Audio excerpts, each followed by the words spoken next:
préparez-vous à une immersion totale dans la conscience de soi, car la date du 16 janvier s'annonce comme une étape charnière où la densité de l'existence va se manifester à travers le souffle de vos paroles. Il ne s'agit pas ici d'une simple observation météorologique de l'esprit ou d'une quelconque superstition passagère, mais d'une configuration énergétique d'une précision chirurgicale qui va modifier la structure même de vos échanges. Ce jour-là, chaque syllabe que vous laisserez s'échapper de vos lèvres possédera un poids spécifique, une gravité inhabituelle qui influencera votre réalité bien au-delà de l'instant présent. Ce que vous choisirez d'exprimer ne se contentera pas de vibrer dans l'air pour s'éteindre.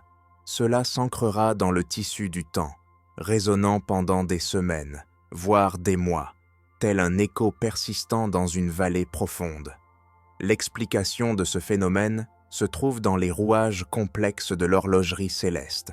Le messager ailé, Mercure, celui qui gouverne nos processus cognitifs, nos flux d'informations et la rapidité de nos connexions mentales, entre en collision vibratoire avec Chiron, le centaure blessé du cosmos. Dans le lexique de l'astrologie, nous appelons cela un carré, un aspect de tension dynamique et de friction. C'est le moment précis où la fonction de communication vient percuter notre point de vulnérabilité le plus enfoui, cette zone d'ombre où réside notre douleur originelle. Le résultat est mathématique.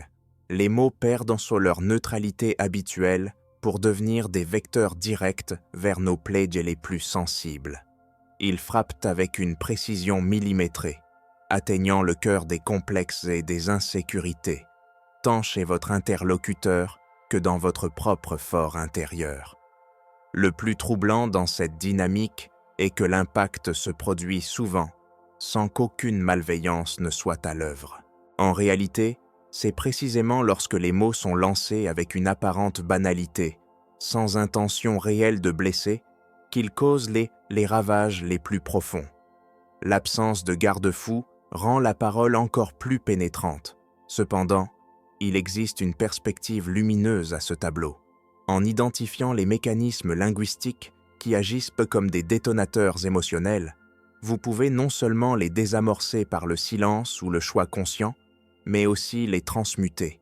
Vous pouvez transformer ces vecteurs de douleur en instruments de guérison, en paroles capables de stabiliser une situation chancelante et de refermer des cicatrices que l'on croyait éternelles. Dans les développements qui suivent, nous allons explorer 5 types de structures verbales dont il faudra impérativement s'écarter en cette journée particulière. Ce n'est pas un code de censure, mais un guide de haute sagesse pour naviguer dans les eaux troubles de la sensibilité humaine. Pour comprendre pourquoi le 16 janvier confère une densité si alarmante au langage, il est essentiel de décortiquer le processus fondamental de la transmission d'informations entre les êtres. En temps ordinaire, il existe entre l'émission d'une parole et sa réception une zone tampon, une sorte de bouclier protecteur invisible. Ce rempart naturel est constitué de nos filtres psychologiques, de nos mécanismes de défense habituels et de notre capacité à interpréter le second degré. C'est une isolation acoustique mentale qui amortit les chocs. On peut ainsi recevoir une remarque acerbe sans qu'elle n'atteigne le centre vital de notre ego, notre armure, absorbant l'énergie du coup. À l'inverse, on peut entendre une critique constructive sans pour autant se sentir anéanti. Cette protection est la condition de notre survie sociale, nous préservant d'une surcharge émotionnelle constante face aux interactions humaines. Cependant, sous l'influence du carré entre Mercure et Chiron, cette couche isolante s'évapore, laissant nos terminaisons nerveuses psychiques à découvert. C'est une mise à nu brutale. Les mots parviennent à leur destination sans aucun filtrage, sans aucune atténuation, comme si l'on supprimait soudainement le tissu de protection de haute-parleurs de concert alors que le volume est poussé à son paroxysme. Le son devient d'une clarté effrayante, mais il devient aussi douloureusement tranchant. Chaque nuance, chaque hésitation, chaque inflexion de voix est perçue avec une acuité qui peut confiner à la torture. Chaque fréquence, même celle qui devrait rester dans le domaine de l'inaudible, vient lacérer l'équilibre de la psyché. Dans l'architecture symbolique de notre destin, Chiron occupe une place prépondérante.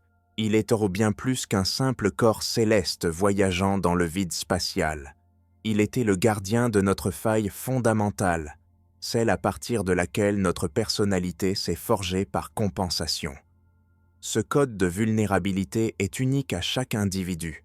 Pour certains, c'est la terreur panique de l'abandon. Pour d'autres, c'est le souvenir brûlant d'une trahison ou la certitude ancrée d'être fondamentalement inadéquat. Au quotidien, nous recouvrons cette plaie de pansements psychologiques, de réussite sociale et de distraction. Mais le 16 janvier, le pansement tombe. Tout notre système émotionnel devient hypersensible au moindre stimulus qui pourrait évoquer, même de manière ténue, cette blessure archaïque. Une simple phrase anodine concernant un détail de la vie courante, comme un oubli mineur ou une maladresse technique, peut instantanément déclencher une cascade de pensées dévastatrices dans l'esprit de l'autre, le menant à la conclusion erronée qu'il est seul, inutile ou rejeté. Ce mécanisme de distorsion s'applique également à notre dialogue intérieur. Une observation sans arrière-pensée d'un partenaire ou d'un collègue peut être filtrée par votre propre juge interne, comme un verdict sans appel sur votre compétence ou votre valeur humaine. La tension de Chiron est telle qu'elle peut même transformer un geste de pure sollicitude ou une parole de réconfort en une agression perçue, la conscience interprétant l'aide comme une preuve de faiblesse ou de pitié. Pourtant, cette configuration recèle une opportunité alchimique. Une journée capable de briser les cœurs par un simple mot est aussi une journée où la parole possède un pouvoir de réparation chirurgicale. Une phrase choisie avec une justesse absolue, prononcée dans ce climat de réceptivité extrême, peut accomplir des miracles. Une demande de pardon sincère, une reconnaissance de la valeur d'autrui exprimée avec authenticité, agissent comme l'incision parfaite d'un chirurgien de l'âme, drainant les vieux abcès émotionnels et permettant une cicatrisation réelle. La première catégorie de langage dont il faut s'écarter avec la plus grande fermeté concerne les généralisations abusives, ces prisons verbales construites autour des piliers « toujours » et « jamais ». Dans le flux normal de la vie, nous utilisons ces termes comme des amplificateurs dramatiques pour exprimer notre mécontentement. On sait, consciemment ou non, que « toujours » signifie « plus souvent que je ne le voudrais » et que « jamais » veut dire « pas assez à mon goût ». Mais en ce jour de tension entre Mercure et Chiron, ces mots retrouvent dans leur sens littéral et leur puissance créatrice originelle. Ils cessent d'être des exagérations pour devenir des décrets. Si vous affirmez votre échec en utilisant le mot « toujours », vous ne faites pas que vous plaindre. Vous gravez cette réalité dans le marbre de votre subconscient. Vous lancez une commande énergétique au champ des possibles qui se mettra en devoir de vous apporter des preuves futures de cette stagnation.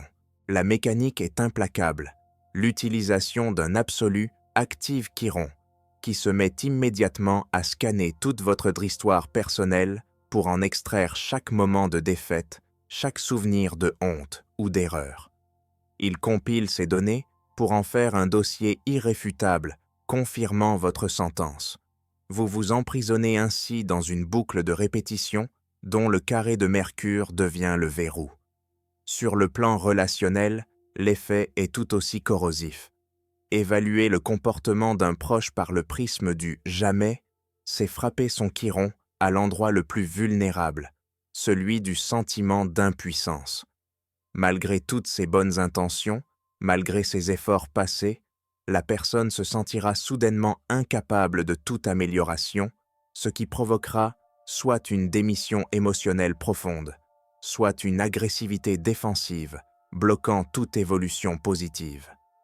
Pour traverser ce piège, il est crucial de revenir à la précision chirurgicale du moment présent.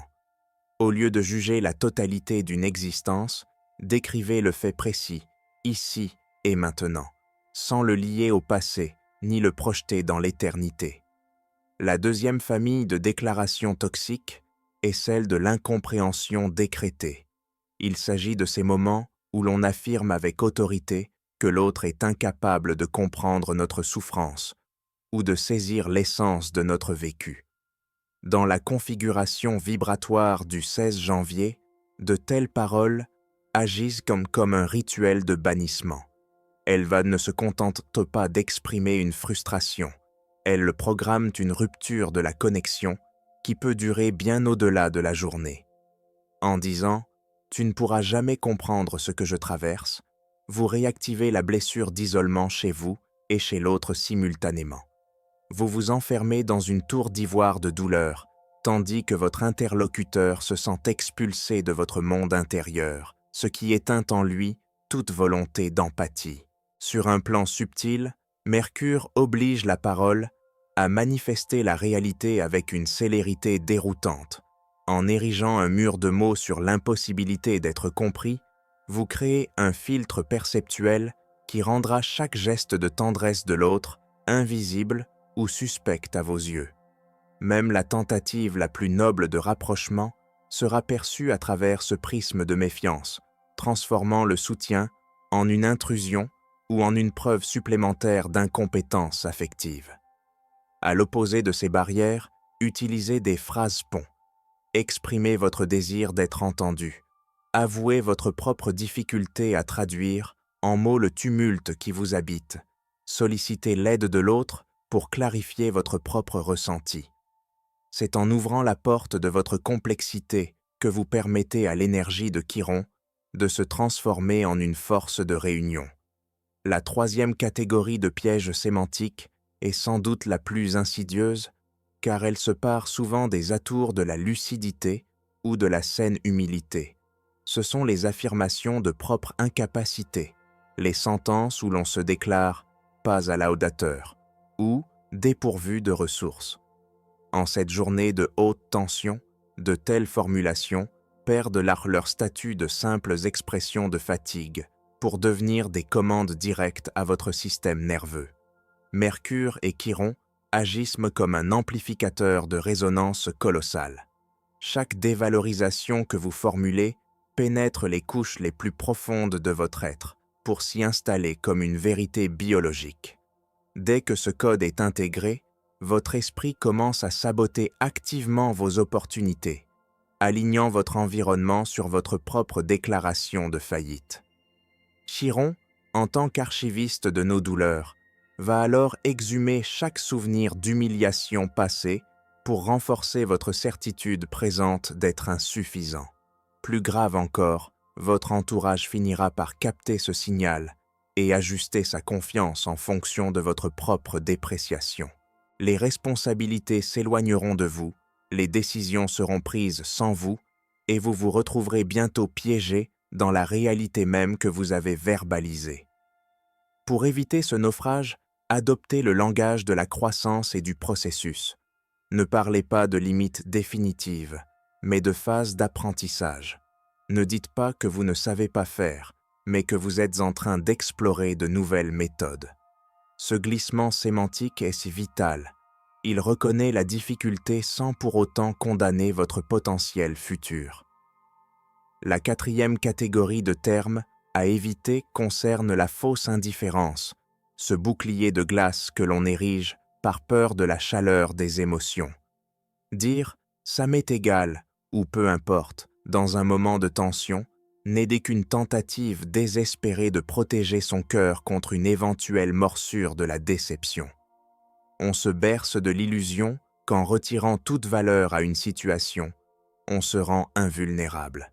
Mais dans le champ électromagnétique du 16 janvier, l'âme ne se laisse pas tromper par de tels artifices. L'indifférence affichée est perçue comme un cri de détresse muet. Le danger est qu'en verbalisant ce désengagement, vous déclenchez une déconnexion émotionnelle réelle qui peut s'avérer difficile à inverser. En coupant les ponts verbaux avec ce qui compte pour vous, vous risquez de sombrer dans une forme d'apathie chronique, perdant ainsi l'accès à vos sources de joie et d'inspiration. Chiron enregistre ce retrait comme une mort symbolique de l'intérêt, et le système commence à atrophier les liens émotionnels correspondants.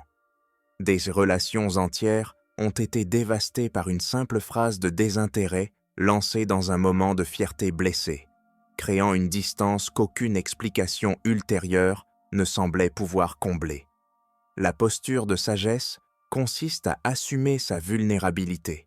Admettez que la situation vous importe, qu'elle génère en vous de la confusion ou de l'inquiétude. Cette authenticité est une force brute qui désarme l'agressivité et invite à une véritable résolution. La 5e et dernière catégorie, sans doute la plus lourde de conséquences, touche à notre perception de la chronologie et de l'irrévocable. Toute sentence affirmant qu'il est trop tard, que l'occasion est définitivement perdue ou que rien ne peut plus être modifié, agit comme un verrouillage total du champ des possibles. Le 16 janvier ne suit pas une logique temporelle linéaire. C'est un carrefour de probabilités où la parole fait office de gouvernail. Si vous décrétez la fin d'une espérance, vous fermez physiquement et énergétiquement les portes qui étaient pourtant encore entr'ouvertes. Le message « trop tard » est un poison pour l'intellect, car il éteint la capacité créative de trouver des solutions alternatives. Ce programme fataliste peut gâcher des années de vie en vous convainquant que votre âge, votre passé ou vos erreurs passées vous interdisent de désormais tout renouveau.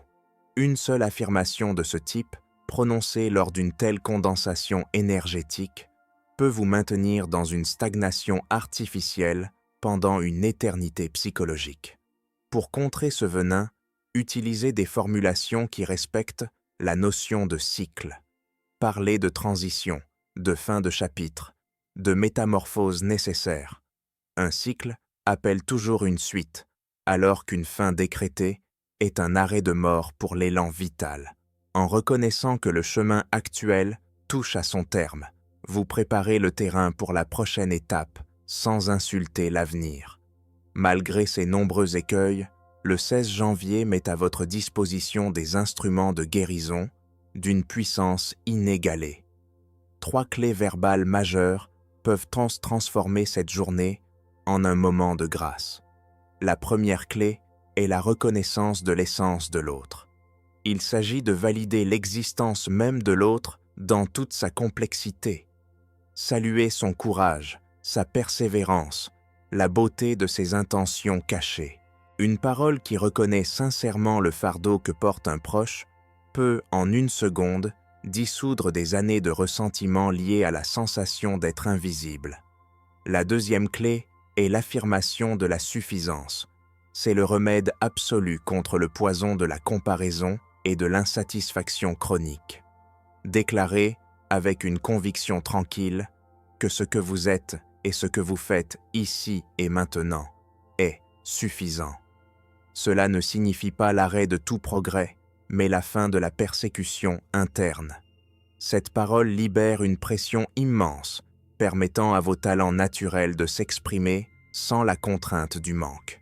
La troisième clé est le pont vers le futur, une parole qui unit l'espoir à la résilience. C'est affirmer que, quelle que soit l'obscurité de l'instant, les ressources pour traverser la nuit sont déjà présentes en vous. C'est un ancrage dans la force vitale qui transcende la douleur passagère de Chiron. Enfin, il est impératif de comprendre que l'acte de communication le plus sacré en ce 16 janvier pourrait bien être le silence choisi. Dans la friction entre Mercure et le guérisseur blessé, le silence n'est pas un vide, c'est une plénitude. C'est l'espace sacré où l'on s'abstient de transformer sa souffrance en arme de destruction massive. Dans ce silence, vous pouvez enfin percevoir les murmures de votre intuition, les besoins réels de votre âme et les réponses qui ne naissent que dans le calme absolu. Si vous sentez que l'émotion risque de pervertir votre parole, choisissez la présence muette, un regard chargé de compréhension, une main posée avec douceur, une écoute sans jugement feront plus pour la guérison du monde que n'importe quelle explication brillante. Ce jour-là, votre langage est un scalpel. Entre vos mains, il peut infliger une blessure profonde ou effectuer une opération salvatrice. Les traces que vous laisserez dans la structure de votre réalité dépendront de votre capacité à choisir la conscience plutôt que l'impulsion. Que vos paroles soient des semences de lumière, des piliers de soutien et des vecteurs de vérité, afin que le soir venu, vous puissiez contempler le sillage de paix que vous aurez laissé derrière vous. La responsabilité de ce code vibratoire vous appartient entièrement. Usez-en avec la noblesse de celui qui sait que chaque mot est un fragment d'éternité déposé sur l'autel de la vie.